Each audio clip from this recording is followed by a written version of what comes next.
আমরা ভোর 5টায় সোমনাথ আসলাম, এসে ঘর সেবা সুবিধে এসে স্নান করে এখন সোমনাথ মন্দিরে চলে আসছি। এইটাও সোমনাথ মন্দির, এইটা রানী অহল্যাবাই পুনর্নির্মাণ করিয়াছিলেন।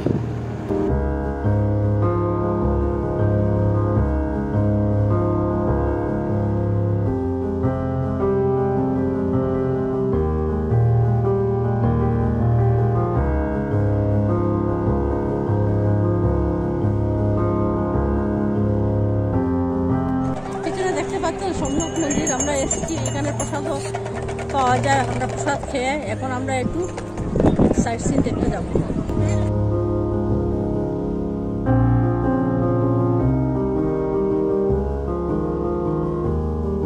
আমরা এখন সোমনাথ মন্দির দেখে রাম মন্দির এসেছি। আমরা রাম মন্দির আসলাম, আমরা জানতাম না এখানে যে রাম মন্দির আছে। ভিতরে ঢুকে এত ভালো লাগলো, মনটা একেবারে ভরে গেল। আপনারা আসুন, একবার দেখে যান রাম মন্দিরটা।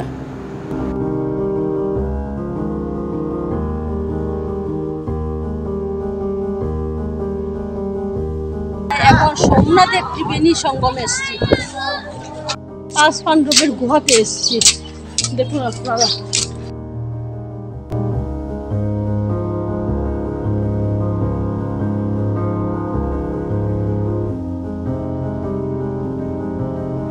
পাণ্ডবের গুহাতে আসলাম।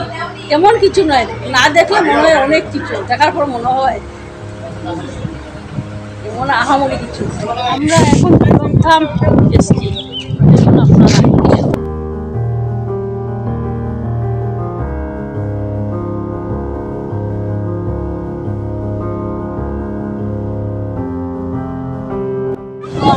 আজকে তোমার সংক্রান্তি, সকালবেলা স্নান করে সোমনাথ মন্দিরে এসে শিবের মাথায় জল ঢাললাম, তারপর দুপুরে এখানে প্রসাদ নিলাম, তারপর রেস্ট নিয়ে আবার বিচে চলে আসলাম। ভীষণ ভালো লাগছে, আনন্দ লাগছে।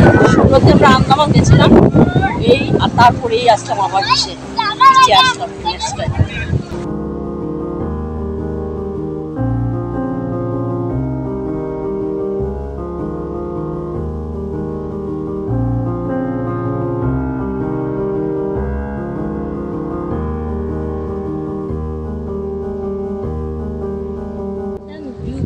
বসে এই দেখো সিনারিটা, সোমনাথ মন্দিরটা দেখা যাচ্ছে, কি সুন্দর লাইটিং, দারুণ লাগছে। আর এত হাওয়া, ভীষণ আনন্দ লাগছে, কিন্তু যেতে ইচ্ছা করছে না।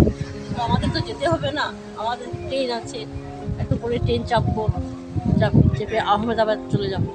তাই আজকের জন্য এখানেই শেষ, বাই।